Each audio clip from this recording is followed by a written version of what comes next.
Shalom kasih Kristus. Saya percaya hari ini aroma kebahagiaan dan keceriaan ada dalam kehidupan kita semua. Dan saya berharap firman yang telah didengarkan ada progres pertumbuhan dalam kerohanian kita. Mari tetap melekat dalam Tuhan melalui renungan hari ini, agar firman yang disampaikan memperkaya iman percaya, sehingga dalam menghadapi permasalahan dalam hidup ini tidak menjadi resah dan panik. Kita berdoa. Bapa, selalu kami naikkan syukur di hadapan-Mu. Biarlah hari ini Engkau benahi dan isi seluruh kehidupan kami dengan kebenaran firman-Mu, sehingga kami dapat melakukan dan menjalani hidup keimanan ini dengan penuh ketenangan, karena kami percaya bahwa Tuhan adalah Tuhan yang menjaga dan melindungi kami. Bapa, terima kasih buat apa yang Tuhan sudah kerjakan lewat firman-Mu. Pimpin agar terus kami tertanam dan semakin kuat di dalam Engkau. Dalam nama Tuhan Yesus kami berdoa. Amin. Melekat dalam Tuhan bertema jangan panik. Terdapat dalam kitab Yesaya 30 ayat 15, demikian firman Tuhan. Sebab beginilah firman Tuhan Allah yang Maha Kudus, Allah Israel. Dengan bertobat dan tinggal diam, kamu akan diselamatkan. Dan tinggal tenang dan percaya terletak kekuatanmu.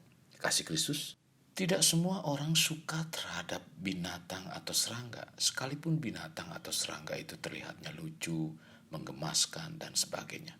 Contohnya, saya dan istri sangat tidak suka sekali dengan binatang tikus. Bila tikus melintas dalam ruangan atau rumah, apalagi melintas dan terkena kaki, kami sontak atau tiba-tiba panik. Ada juga yang langsung panik saat kecoa terbang, dan masih banyak lagi peristiwa panik terhadap binatang. Panik, rasa takut atau gelisah yang kelebihan secara tiba-tiba tanpa sebab yang jelas. Panik ditandai dengan detak jantung yang bertambah cepat, napas pendek, pusing, tegang otot, atau gemetar. Bila kita mengalami rasa panik, otak langsung memerintahkan sistem saraf untuk merespon dengan melawan atau menghindar. Lalu tubuh akan menghasilkan zat kimia seperti adrenalin yang memicu meningkatkan detak jantung, frekuensi napas, dan aliran darah ke otot. Dalam hidup yang kita jalani pasti bertemu dan dibawa kepada masa-masa sukar. Saat kita berada pada situasi yaitu masa-masa sukar, apa yang kita lakukan? Apakah berusaha menyelesaikannya dengan tenang? Bila melakukan hal tersebut tentu bagus. Pastikan jangan sampai panik, karena panik tidak akan pernah menghasilkan solusi apapun. Karena kepanikan bukannya menyelesaikan, melainkan akan membawa kita ke dalam kondisi yang lebih sulit lagi. Sebesar apapun masalah yang kita hadapi, hadapilah dengan tenang disertai keyakinan akan pertolongan Tuhan. Karena dengan tinggal tenang dan percaya terletak kekuatan. Yesaya 30 ayat 15. Masalah yang datang pada kita dapat juga sumbernya dari kesalahan sendiri. Masalah yang terjadi semakin rumit ini apakah berkaitan dengan dosa? Terkadang dosa menjadi penyebab semakin rumitnya permasalahan yang kita hadapi. Karena dosa kerap kali menjadi penghalang hubungan kita dengan Tuhan dan sangat mampu membuat kita terus berada dalam kesukaran. Tetapi apakah itu akibat dosa atau tidak? Yang pasti, tidak ada satupun manusia yang hidupnya 100% tanpa masalah. Jangan lupa, salah satu hal pasti lainnya, Tuhan sanggup melepaskan kita. Seberat apapun, itu bukan masalah bagi Tuhan. Apa yang harus kita perhatikan? Yang harus kita perhatikan adalah firman Tuhan dengan sikap hati yang bertobat, tinggal diam atau tenang dalam hadiratnya, dan senantiasa menguatkan iman percaya kita.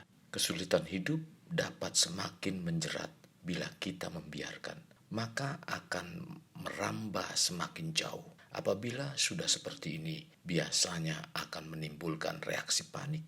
Kalau sudah sampai tahap panik, biasanya sangat jarang sekali orang mencari Tuhan. Karena dalam mencari Tuhan, jiwa kita akan mendapat ketenangan. Dalam situasi panik, perlu sekali adanya ketenangan, karena melalui ketenangan akan membuat kita mampu mengambil waktu untuk mengisi pikiran kita dengan janji-janji Tuhan, lalu mengimaninya dengan sungguh-sungguh. Mengetahui kabar firman-Nya bahwa Tuhan tidak pernah melupakan. Banyak orang juga mengetahui bahwa Tuhan tidak pernah melupakan, Tetapi tidak banyak orang mengalami secara pribadi bahwa Tuhan sungguh tidak pernah melupakan bahkan meninggalkan meskipun dalam lembah kelam. Daud menceritakan pengalamannya dan menuliskan dalam Mazmur 23 ayat 4. Sekalipun aku berjalan dalam lembah kekelaman, aku tidak takut bahaya, sebab engkau besertaku. Gadamu dan tongkatmu, itulah yang menghibur aku. Kekasih Kristus, jika saudara sedang menghadapi masalah dan perasaannya mulai resah dan panik, mari datang dan berseru kepada Tuhan. Mazmur 118 ayat 5 mengatakan, dalam kesesakan aku berseru kepada Tuhan. Tuhan telah menjawab aku dengan memberi kelegaan. Saat sekarang apa yang perlu kita lakukan? Mari kita pastikan diri kita tetap melekat dalam Tuhan, lalu bersihkan segala kotoran-kotoran yaitu dosa-dosa kita. Tentunya kita bertobat setiap saat. Bila datang tekanan hidup dan terus mengganggu pikiran, jangan panik, tetap tenang dan menghadaplah kepada Tuhan. Tetaplah percaya kepada Tuhan dan jangan mendua hati. Yakobus 1 ayat 8 mengatakan, orang yang mendua hati tidak akan tenang dalam hidupnya. Kekasih Kristus, jadikan hidup kita untuk lebih bermakna. Membangun pribadi bermakna dimulai dari pribadi kita. Kita berdoa, Bapa yang baik, terima kasih buat firman Tuhan hari ini. Mengajarkan kepada kami agar kami tetap menghadapi persoalan dan masalah. Jangan panik, untuk tetap tenang dan bawa untuk menghadap kepada Tuhan, agar ketenangan Tuhan ada dalam kehidupan kami, supaya apa yang kami putuskan adalah yang baik, karena diputuskan dari rasa tenang bukan kepanikan. Kami bersyukur Tuhan buat firman yang disampaikan hari ini, menjadikan hati kami tentram dan tenang. Biarlah ketenangan selalu ada dalam kehidupan kami ketika kami menghadapi segala persoalan dan masalah. Tuhan, jadikan kami terus berbuah yang menyukakan Engkau Tuhan. Dalam nama Tuhan sekali berdoa. Amin. Kasih Kristus, mari kita akhiri dengan mengedahkan tangan kita. Terimalah anugerah berkat dari Allah Bapa, kasih sayang daripada Yesus Kristus dan persekutuan dengan Roh Kudus yang mencurahkan berkat secara rohani, berkat secara jasmani, dan berkat secara ekonomi, di mana berkat Abraham, berkat Ishak, berkat Yakub dicurahkan dan dilimpahkan dari saat sekarang sampai Maranatha tiba, dalam nama Tuhan Yesus. Amin. Sampai jumpa di renungan berikutnya. Tuhan Yesus memberkati. Jangan lupa like, share, dan subscribe.